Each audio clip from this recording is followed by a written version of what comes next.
So far, we've revealed the identity of the first two churches of Revelations.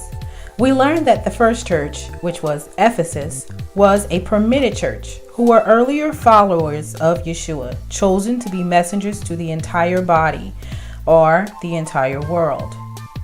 The second church was Smyrna, who were Yeshua and Yah's people, Israel. This is a people who would be persecuted by the adversary in order to be tested, but who would ultimately overcome the false identity given to them and would live for an eternity. Which brings us to the third church, which is Pergamos. Pergamos means elevated. We can assume that this group will rise, will be of higher stature, or will be elevated either in the body or in the world, or both. And to the angel of the church in Pergamos write, these things saith he that hath the sharp sword with two edges. This church's position in the description of Yeshua in chapter 1 is as the sharp two-edged sword. Simply put, this church's job as a member of the body of Yeshua was and is to spread Yah's word. I know thy works, and where thou dwellest, even where Satan's seat is. And thou holdest fast my name, and hast not denied my faith, even in those days wherein Antipas was my faithful martyr, who was slain among you, where Satan dwelleth. Verse 13 tells us how Pergamos have done with their God-given task. The Spirit tells Pergamos there are some things that it has done right and other very serious deficiencies that it must correct. These verses give Yah's judgment of the church of Pergamos. The Spirit says he knows that this church exists where Satan's seat is. However, they still hold fast his name and they do not deny him. He mentions Satan's seat is in the same place where Antipas was killed. However, the original Aramaic text does not say this. Instead, it says, I know where you dwell, the place of Satan's throne, and you keep my name, and you have not denied my faith. In the days when you and my faithful witness contended, for the sake of all my faithful witnesses, he was murdered among you. This could be modernized by saying, I know that you live where Satan's throne is, yet you protect my identity and you do not deny my truth. Even during the time that you and my truthful testimony fought for the sake of all my truthful testimonies, and he was murdered in your presence. Yeshua is saying that these people, Pergamos, were and are among those who killed him as he fought to preserve all the witnesses of the truth of God. But they never denied his existence or his truth. So here the faithful witness is Yeshua, fighting for Israel, who are all the faithful witnesses. Pergamos was present while this was going on and have kept the knowledge of those events and of Yeshua alive despite their faults. In short, this is a group or institution that was present during Yeshua's crucifixion and maybe even played an active role in that crucifixion, since it shows that the two contended. The faithful witness contended or fought or argued with this group of people. Although they were not perfect, they never denied him, even when times were tough, and they kept his identity going. But I have a few things against thee, because thou hast there them that hold the doctrine of Balaam, who taught Balak to cast a stumbling block before the children of Israel, to eat things sacrificed unto idols, and to commit fornication. So hast thou also them that hold the doctrine of the Nicolaitans, which thing I hate. Okay, now we have to go a little deeper with this one. First, Yeshua tells us that Pergamos holds a doctrine that is not of the people, which is the meaning of the name Balaam. And they teach the devastator, which is the meaning of the name Balak, to set traps for the children of Israel, to entice them to honor idols and false gods and to worship them. He also says Pergamos practices a doctrine of destroying people, the Greek meaning of the name Nicolaitan. Secondly, if you know the story of Balaam, Balak, and the Israelites, it sheds more light on this verse and this character's role in the prophecies of Revelations. This is also a people who, like Balaam, attempted to curse Israel under the instruction and direction of Balak, the devastator or destroyer. Like Balak, they do so because they too hunger for power. So these people are a group who, in this prophecy, will attempt to curse Israel in exchange for rewards, because the devastator tells them to do so. However, they will end up blessing Israel because God made it to be so. Thus, they may appear to be the adversary, but are merely puppets of the adversary, who were enticed by a promise of power. See the story of Balaam and Balak in Numbers 22. So here we see even the good of Pergamos are teaching idol worship and supporting the destruction of others. Clearly, these are people who may think that they are doing right, but are not, or they feel obligated to oblige the adversary for their own selfish reasons.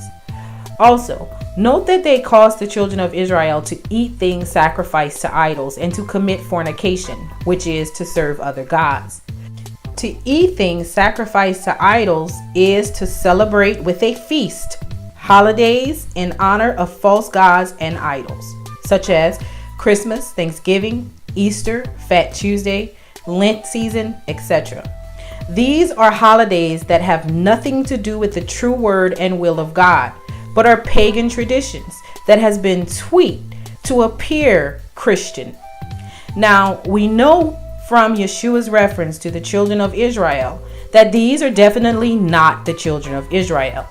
We can therefore assume that these people are Gentile Christians who practice idol worship and from whom blessings have come and will come by them spreading Yah's word.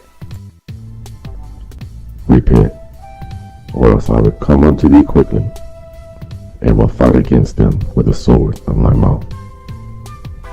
Yah tells Pergamos to repent or he will fight against them with the sword of his mouth. Again, we see that their gift or spirit will judge them. It will be turned against those who do not repent. It's like the Spirit is saying, I gave you the two-edged sword to fight for the Father, and I will take it and use it to fight against you unless you repent. People who are worshiping Mary, Peter, Paul, the so-called Holy Father, the substitute for Yeshua, or any statues, prayer beads, pictures of old people you call saints, or whatever else you may worship. You must put these things aside. You must put these idols out of your life. Pick up a Bible and do what Yah commands you to do. They are to stop being a help to the adversary, causing harm to Israel and destroying people. The wake-up call for Israelites practicing this type of faith or in such an institution is that you must realize that this is not God's will for you. While this church has a great purpose and a wonderful calling, it casts a stumbling block for the children of Israel. Being aware of this stumbling block should encourage Israel to find their way to truth outside of the religious ideologies of Pergamos, or as we call it today, Christianity. He that hath an ear, let him hear what the Spirit saith unto the churches. To him that overcometh will I give to eat of the hidden manna, and will give him a white stone, and in the stone a new name written, which no man knoweth, saving he that receiveth it. Believe it or not, Pergamos is not the enemy. The Spirit gives those of Pergamos a very special promise if they overcome. He says those of Pergamos who turn away from these false doctrines will be given the bread of heaven and a white stone of salvation with their name on it. He has promised those who overcome a place in his kingdom. The new name is a new identity. The bread of heaven is the truth of Yah, which comes through spiritual insight, which is typically reserved for Israel. See, Yah is not in the business of discriminating against anyone or anything except sin and evil. He loves you whether you are Israelite or Gentile. But as a Gentile, you must come to the truth by choosing to turn away from the lies. which are pagan deities and idols, and celebrations and holidays in honor of these false gods and false idols. To take a moment and speak with you. This prophecy is so powerful to me, and I don't know if you see it, but have you noticed that he gives everyone a message, a warning, judgment, and a word of hope? He is an awesome and just God. This prophecy tells us exactly what to do to be in his favor. It tells us exactly what we can't do if we don't want to burn for an eternity. More incredibly, he tells each group exactly what areas they struggle in and how they have to fix it. So remember, we serve a just God. We serve a good God. He gives every man, rather good or evil. It doesn't matter how I see someone or how you see someone. He sees their spirit. He sees their soul. Just as Israelites have been chosen, there are others who have been chosen whose name have been written in the book of life, and we do not know these people, but they exist out there.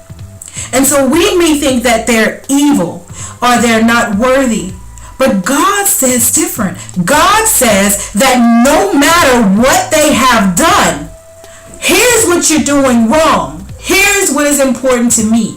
And here is how you need to change it if you want to be in my favor, if you don't want to burn for an eternity.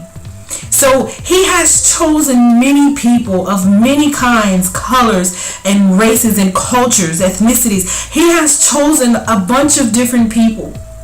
And he has chosen you, Israel, to teach these people that there is more to life than what this world has to offer. That what is spiritual, what is inside of us is more important than what is on the outside. It's more important than the color of our skin, than the texture of our hair. He has chosen us to teach this to the whole world. So I pray that you can see the great and magnificent task that he has put before you, and that it's not a selfish task, but a selfless task. Every man shall be judged. Every person will know that you are his. Every person will know that he chose you. But you have to make yourself worthy of that. You have to make yourself worthy to be called chosen, worthy to be called an olive tree, worthy to be called a witness. You can't be called a witness if you're working on the side of the adversary. You can't call yourself a child of God if you are working on the side of the evil one by being evil. You can't call yourself an Israelite if you are hating and not uniting. We should keep a spirit of discernment, and we should never allow the enemy, who is not a man of a certain color, but who is a spirit that lives within many men, make us hateful. We shouldn't allow them into what God has made us to be, into what God has created us to do. But we cannot hate man, hate the spirit, hate the evil that is within man. But don't hate man, because you have been put here for the exact opposite purpose. Beginning with the next church, Thyatira, we'll see that the warnings and the compassion of God will intensify tremendously. So stay tuned for the revealing of the identity of the last four churches. You will be shocked at what you learn. Stay blessed. Shalom. visit ourtruthministries.com, subscribe and share, and thanks for watching. Stay tuned for the revealing of the next church, Thyatira.